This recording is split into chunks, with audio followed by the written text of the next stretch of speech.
Okay, so we're here at the last part, and I must confess, this little last part is going to consist of asking questions which might sound stupid to a person who really knows racing. But I confess in the beginning, I know nothing about it. What really made me wonder was how do these cars even race against each other? They seem to be so obviously not a balanced, opposition. So tell me, I keep seeing that in the trials, or what do you call them, the ones that happen before the race starts. The practice and the qualifying. And they are qualifying. Yeah. It's all qualifying on time. Yeah. So when he's racing not against anyone, just going flat out, that shows you that's the maximum performance of that car virtually. Yeah. So if that car is already fast during that time, so how does he expect to beat someone else who's got a lesser time than him? See, the thing is, all the cars are given, like say Formula 1 or Formula 2, they're given a certain specification to build it. Okay. Like you can make the engine only, say, 2.4 liter V8. And even that, you can use only a certain number of materials to make the engine. It has to be built to a particular specification. All right. And how Mercedes or Ferrari or Renault, whoever it is, how they build the engine is up to them.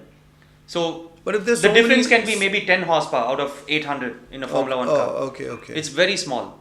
Like some cars will have better top speed, some cars will have better acceleration, like the torque and pickup. So those areas can vary. That can be very small. And even the chassis of the car has to be built at to the same specification given by the FIA. Okay. So most of the cars are very, very, very close in performance. Can you pick one thing from a car where a driver is sitting and you pick him up and put him in the other one, or that won't fit? That never happens because one driver is contracted to one team and. No, but I mean as the part of the vehicle. Yeah. You said you're almost in a tub. You're sitting in a molded one. Yeah. Will that just fit into another one, or that is also molded? That'll fit exactly into. Oh, you can just switch. Yeah. So you can take your seat with you when you change your teams. Yeah. All right. And. The other thing is like in Formula 1 it is manufacturer versus manufacturer, like Mercedes versus Ferrari versus Renault versus brands. Yeah. Okay. But in Formula 2 level, it's all the same engine, all same chassis. So it's only driver and how you set up the car with your engineer. Oh, but then that skill will come very close. Yeah. So that's how you train for Formula 1. In Formula 3, Formula 2. So is that the school for F1s? Yeah, that's how you come. Like your national racing, you do your national racing, then you do the Asian Championship.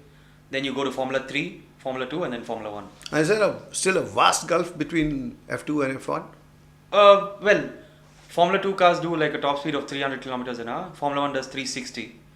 Okay. And they're quicker through the corners a little bit. It's like a progression. Formula 3 is a little slower than Formula 2. But you can't really make out what they are when you look at on television. No, you can. You can. I mean, Formula 1 cars are bigger and more downforce and very highly sophisticated. But that's not apparent on a look. You can make out because more aerodynamics, more wings. I mean, there are difference in certain parts which people who know the thing would be spotted straight off. But it's a perfect progression because once you get to grips with the F2 car, then you're on top of the car, you overdrive the car, then you know you're ready for. Oh, I see. So you've already exploited the car to the fullest and you said, I need something bigger. Yeah, you had to win. You win in Formula 2, you get to Formula 1. Oh, is that how you progress up? Yeah. So, okay, last question. What do you the state of Indian racing? Are we any good? I know the people are racing, you're racing, but how do we measure up against world Indian racing is drivers? really good now. Over the past few years, they've improved like 10 times because now you have very good junior categories. Mm-hmm. Like they have the MRF Formula 1600 and then they have the MRF Formula 2000. Okay. So then from Formula 2000, you can go directly to Formula 2 and bypass Formula 3. All right. Because the cars are really good. It's an Italian chassis. How about driving skills? Are we on par with anyone else? Oh, yeah. I think if we have the right opportunity, we are as good as any driver. It's just we need the right sponsorship and the right backing to go up the ladder to F1. So when Naren broke into the F1 racing, was it a huge thing for Indian racing? I think it was huge. I mean, he's the first guy to make it into F1 out of 1 billion people and it's a long struggle. Well, maybe 1 billion people, not more than 10,000 people who ever bothered about actually racing a car. Exactly, but then it's for him. Well, I'm sure it's a big thing because you work hard on getting the sponsorship, you work hard on winning in your junior categories. It's a lot of sacrifice. It's a lot of physical fitness. It's huge. Like they say, racing drivers are as fit as triathlon athletes, and it's because you need the endurance. You need to have strong muscles to face the G forces through the corners. You pull like 4 to 5 G through the corner. So it's like a fighter plane. Body feels like 5 times heavier than it normally is. Okay. That's what it is. And you got to have the endurance to go through the whole race. 1.5 hours in the heat. You lose a lot of water. Is it very hot inside the cockpit? More than 60 degrees Celsius, yeah.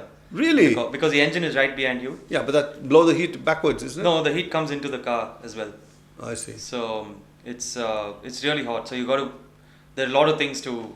So your physical fitness trainer is as important as your car mechanic, and is as good as important as everything else. Yeah, you got to train every day. I mean, at least 4-5 days a week. So what's your average training routine like?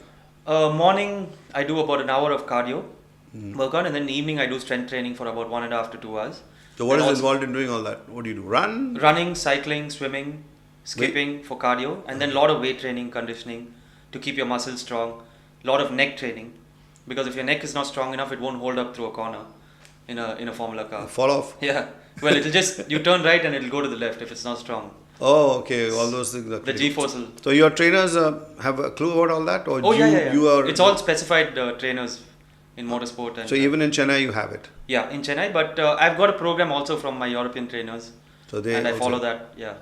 And and the more you drive the car, the more you know what you want from your body and what you need to train. So experience has taught me how to train now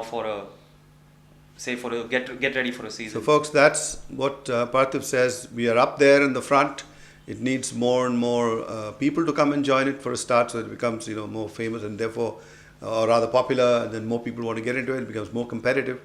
And then of course it's like it says, it's not everybody will do it, but those who do it, we are as good as the rest. And in a country like India, which they keep saying the poor country, third world, we seem to have a couple of drivers up in the top now, F1, F2.